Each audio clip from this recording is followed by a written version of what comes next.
सरस्वती जी और उनकी बहू रश्मि के बीच एक दिन बहस छिड़ जाती है।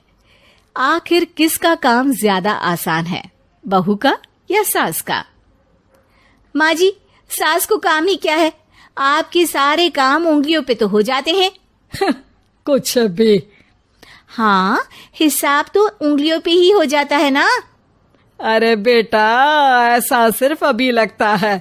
जो मुझे करना पड़ता है ना, वो तुझे करना पड़े तो समझ आएगा कि असली काम का पहाड़ कैसा होता है। ठेले बराबर वजन भी नहीं है आपके काम में, और बात पहाड़ों के वजन की कर रही हैं आप। तू ऐसा करती ही क्या है घर में बेटा, ये तो बता मुझे। मैं थोड़ी ना कुछ करती हूँ, सब जादू से हो रहा है इस घर में। अरे एक दिन मेरा काम करोगी तो समझ आएगा। Okay okay, shut up.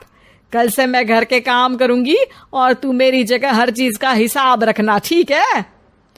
ठीक है, ये भी कर लेते हैं। ये सास बहू की डील के बारे में रश्मि के पति अमन को नहीं पता था और ना ही अमन के पिताजी सुरेश जी को। पर गेहूं के साथ साथ जैसे घुन भी पिस जाता है, ये दोनों भी पीसने वाले थे। सुबह अमन उठकर रेडी होता है ऑफिस जाने के लिए, तो पता है उसके कपड़े नहीं निकले हुए हैं। अरे रश्मि, तुमने मेरे कपड़े नहीं निकाले? अपनी माँ से पूछो ना, उन्हीं का काम है ये। अमन अपनी माँ के पास जाता है। अब मेरे कपड़े आज आप देने वाले हो क्या माँ? हाँ, देना तो मुझे ही चाहिए, पर तेरी बहू ने कपड़े धोने ही नहीं डाले, तो कोई भी धुला हुआ कपड़ा नहीं है बेटा। हैं? ऐसा क्यों? कपड़े तो धोने आप ही देते हो ना माँ? अरे बहू ने तुझे बताया नहीं, अब हम अदल बदल गए हैं। मैं अब बहू और तेरी बीवी सास। अमन परेशान हो गया। वो बिना इस्त्री के कपड़े पहनकर ऑफिस चला गया। सरस्वती जी अपने घुटने के दर्द के कारण झुककर घर साफ नहीं कर पा रही थी और ना ही खाना बनाना याद रख पाई। उधर रश्मि पहले ही दिन घर की चाबी घुमा चुकी थी और 300 रुपए का हिसाब अलग नहीं मिल रहा था।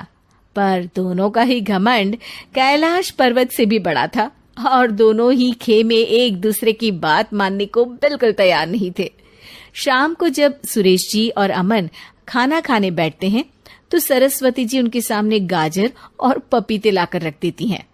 अरे माँ, ये क्या है? ख्याली पुलाव के साथ सलाद।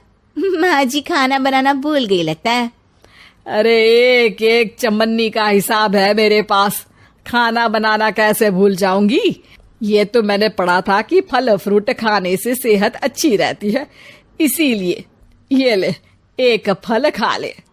रात को सुरेश जी और अमन अपनी मीटिंग बिठाते हैं अकेले में। बाबूजी, इनकी लड़ाई के कारण ना हमें ठीक से खाना मिल रहा है, उल्टा घर के सारे काम रुक गए हैं। हाँ बेटा, 2 भैंसों की लड़ाई में बेचारे खेत के पौधों का भी नुकसान हो रहा है। पर पापा, क्या बताऊं आपको, मैंने माँ को इस महीने की 2 तारीख को बिजली के बिल के पैसे दिए थे। आज बिल भरने के लिए मांगने गया तो पता चला कि रश्मि उन पैसों से गैस सिलेंडर ले आई। अच्छा, तो सिलेंडर के पैसों का क्या हुआ? अब सिलेंडर के तो कोई पैसे नहीं थे बाबूजी, हमारे घर पर गैस की पाइपलाइन लगी है ना। बेटा, इन दोनों का कुछ करना पड़ेगा, नहीं तो अपने घमंड के चक्कर में पूरा घर बर्बाद कर डालेंगे ये दोनों। अमन और सुरेश जी काफी सोच विचार के बाद एक निष्कर्ष पर पहुंचते हैं। रात ही को दोनों अपनी पत्नियों की अलमारी से नई साड़ी निकालते हैं और सुबह जब रश्मि और सरस्वती जी उठते हैं तो देखते हैं कि दोनों पति साड़ी पहनकर चढ़ाव पर सब्जियां काट रहे हैं।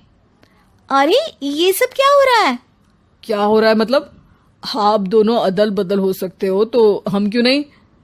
अरे क्या मतलब? नहीं नहीं, मेरी भी बचपन से किसी की बहू बनने की इच्छा थी, तो आज से सरस्वती तुम बड़ी बहू, मैं मिडल बहू और अमन छोटी बहू। अरे लेकिन सब घर पर बैठ जाएंगे तो कमाएगा कौन? ये घर कैसे चलेगा? अब वो तो भैया या बाकी लोग जाने, अब हमने भी अदल बदल कर ही लिया है तो कुछ नहीं हो सकता। रश्मि और सरस्वती जी को समझ में आ जाता है कि उन दोनों की आपस की डील की वजह से इन दोनों को बहुत तकलीफ हो रही है और उनके ईगो ने दूसरों को कितनी यातनाएं दी है। अब असल में माँ जी आप सही थी, सास बनना बहुत मुश्किल है। अरे हाँ बेटा, और तू भी, मुझसे तो नहीं हो पाया सब घर के काम, वापस बदल ले क्या? हाँ हाँ बिल्कुल माँ जी, और अब आप दोनों भी बदल लीजिए, कोई आ गया तो आप दोनों को देखकर क्या सोचेगा। अच्छा है, आप दोनों के समझ में ये बात तो आई। मैं फटाक से कपड़े बदल लेता हूँ। अरे रुक जा बेटा, एक फोटो ले लेती हूँ तेरी। मेरी बेटी होती तो तेरे जैसी ही दिखती साड़ी में। और मेरा फोटो नहीं लोगी?